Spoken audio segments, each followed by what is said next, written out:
how are we doing? Good. All right. So, how did you get this deal? Let's start there. How did you find this house? Well, this is in one of my farms. It's a list pendants farm. I do list pendants, been doing it for a while. But I actually drove by this house. It wasn't part of my letter campaign and part of my marketing. I just happened to drive by the property on the way home, and it looked a little odd to me, and I sent a letter, and lo and behold, it's the deal of the month. So, real quick, what was odd about it? Was there high grass? No, What's up? There was no blue tarp, there was no high grass. Yeah. There were no papers laying in the driveway. I don't know. It's just one of those things. It just kind of caught my eye. Those feelings. Okay, good.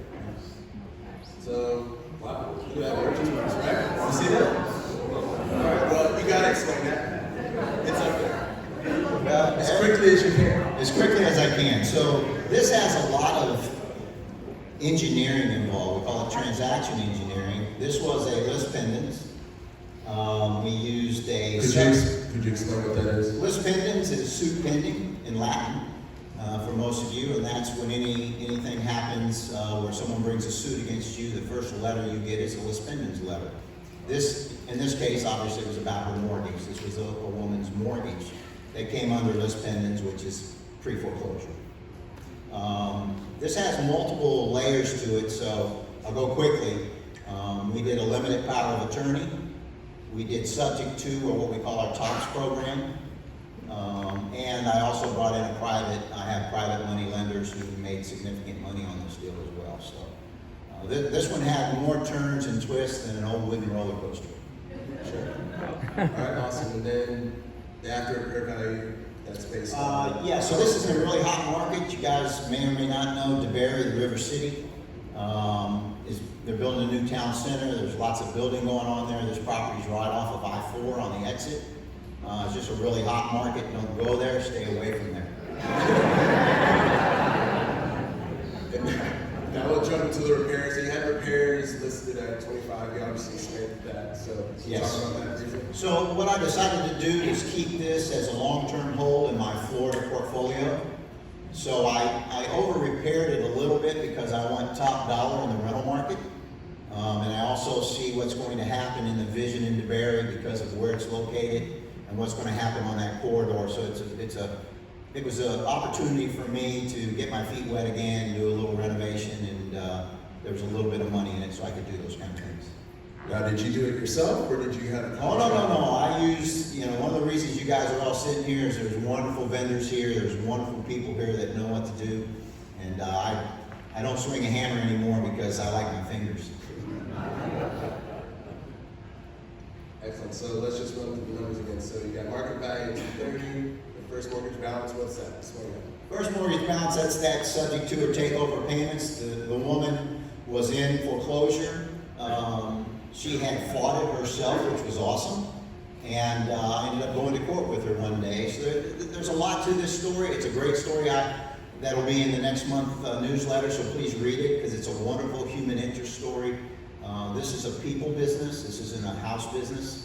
And the woman came out the other end, and she's so excited. Her sons call me all the time. She calls me all the time. And actually, when we closed the deal, she was in Puerto Rico, which is why I had a limited power of attorney. So I handled everything for her while she went to Puerto Rico on very dire family business. So market value 230, first mortgage balance. I cured it. So when you saw the purchase price of 43, quite a bit of that went to bring the first mortgage back up or cure it, which all went right into the equity of the home, which is a beautiful thing in Los Pendants. And I got some private money, which I have private money lenders who have worked with me for years and years and years, and I give them great returns, and I work with them based on their taxes, based on what they're looking for. So this particular private money lender wanted this for long-term as well. So it worked out really great. So there you see the numbers: purchase 15, rehab 25, first mortgage cure 28. I did hold it a little longer than I planned on because it was the holidays. Kind of tough to rent during Thanksgiving and Christmas, and I'm a little picky, so I went through about 20 people till I found a really good renter. It's rented at top dollar in the DeBerry marketplace, and I think you'll see that on the next slide. It's a 1 year. I'm not as good as Alexa. I don't do those Airbnb things. They scare me. They scare me. Yeah, so I went ahead and clicked over to the next slide so they can see what we're talking about there. So monthly rent, $1,500 a month, 1 year lease, it's currently rented. That's the first mortgage payment, $1,053. So a lot of you say, wow, $447, that's almost break even. When you build in vacancy and collection loss, repairs, property management, which I manage my own thing. So it's just a great long-term hold, and obviously there was a lot of equity in it. But the biggest thing here is the woman that I helped, it just changed her life. She walked away with some of her equity. She was ready just to give it to the bank. She climbed on a plane literally the day after court and flew to Puerto Rico. And I managed the whole thing for her while she was in Puerto Rico and sent her a check to Puerto Rico. Excellent. And that was going to be my final question. Just like I asked Alexa, what was your biggest takeaway? But it sounded like helping people was the biggest thing for you as far as this deal is concerned. It's great to make some cash flow and have equity, but you're saying really helping people out of a situation was the biggest thing for you. Right. Well, when you all think of foreclosure, less pendants, no one wants to lose their home. Raise your hand if you want to lose your home. That's what I thought. Yeah. So this is a people business. And if you keep that in your mind, no matter if it's FSBOs, it's probate, it's whatever you're farming, these people are in a situation, even if they have no negative situation, if their home's for sale, they got a reason why. And if you'll take the time to learn the reason why, then you'll transaction engineer it and come out with a win-win most of the times. And that's the takeaway with this. Excellent. All right, let's get a round of applause for that.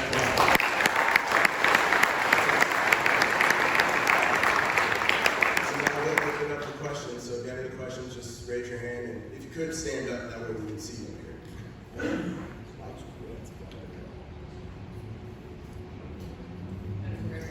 Yes? Oh, Okay. Hi, Peter. Hi.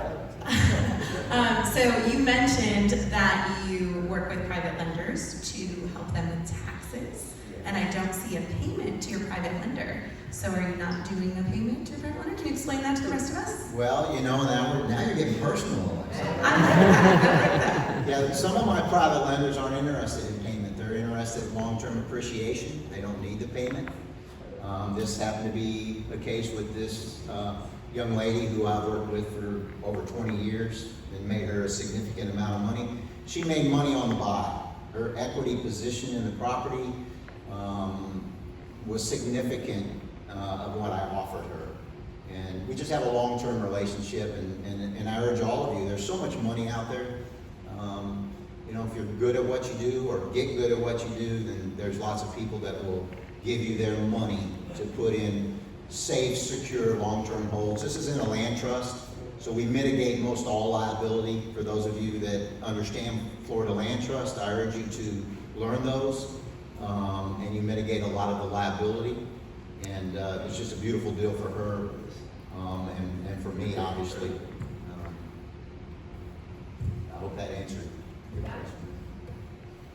Okay, I wanted to ask about the repairs. How did you get a new kitchen, new bathroom, painting plus for $25K? I'm pretty good.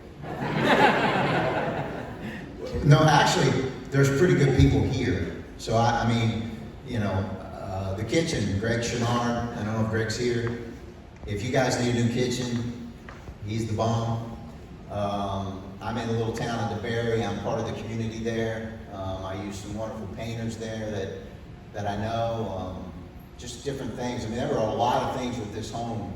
Well, septic issues, and of course I'm a pretty good handyman myself and can do quite a bit, but I didn't swing any hammers, I promise you. I didn't pick up a paintbrush, didn't do anything. One more.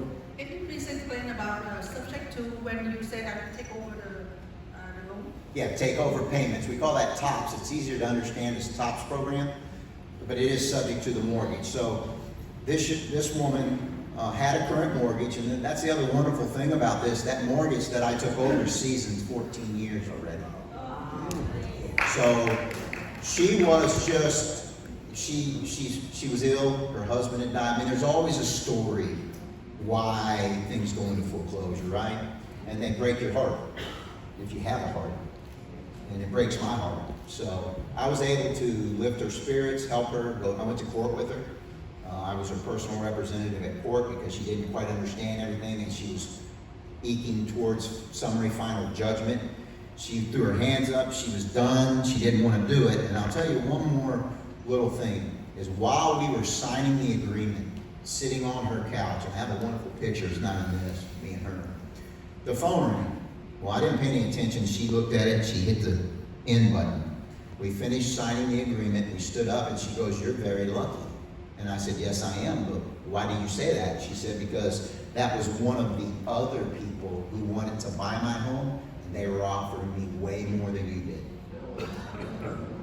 So what's that tell you? It's not about that, it's about the human side of it. And I spent a lot of time with her sons, with her, going to court. You know, this is not a short-term thing, but it's a people thing. And I think if you guys take that to heart, you'll do very well. Great. And last question in the back. How you doing, Peter? My name's Doug Beck. I'm from New Jersey, actually, so I appreciate you guys putting this event on, and looking to get involved down here, hopefully. Been active real estate investor for about 6 years. This deal, you kind of touched upon earlier, I think, with your lender. When you went to go refinance it, you didn't get too high of an LTV. You got maybe like 50%. Is that because of the debt service, or is that some other reason as to why you didn't go like 60 or 70% on the loan, so you'd have more cash to pull out of the deal? Yeah, I wasn't looking to pull cash out of the deal. I wasn't looking to pull cash out of the deal.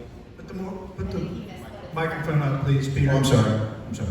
I wasn't looking to pull, again, this is in my Florida portfolio, long-term hold. I've got other reasons here that may not make sense to you from a pure dollar and cents standpoint. Okay. That's Any it. other questions? Yeah, anything else? If you have questions again, you can reach out to Peter. You can find me out in the crowd. So, Peter, how long do you plan on holding this? Do you know yet? You know, you never know, because life is twists and turns, but right now it's long-term for me. And does your private mortgage have a balloon on No. it? So, They're running with me, however I run, they run with me. okay, that's awesome. Yep. You gotta teach people how to do that. Exactly. Awesome. It's called be nice to people and make them lots of money and they do things with you. All right, let's give it up for Peter.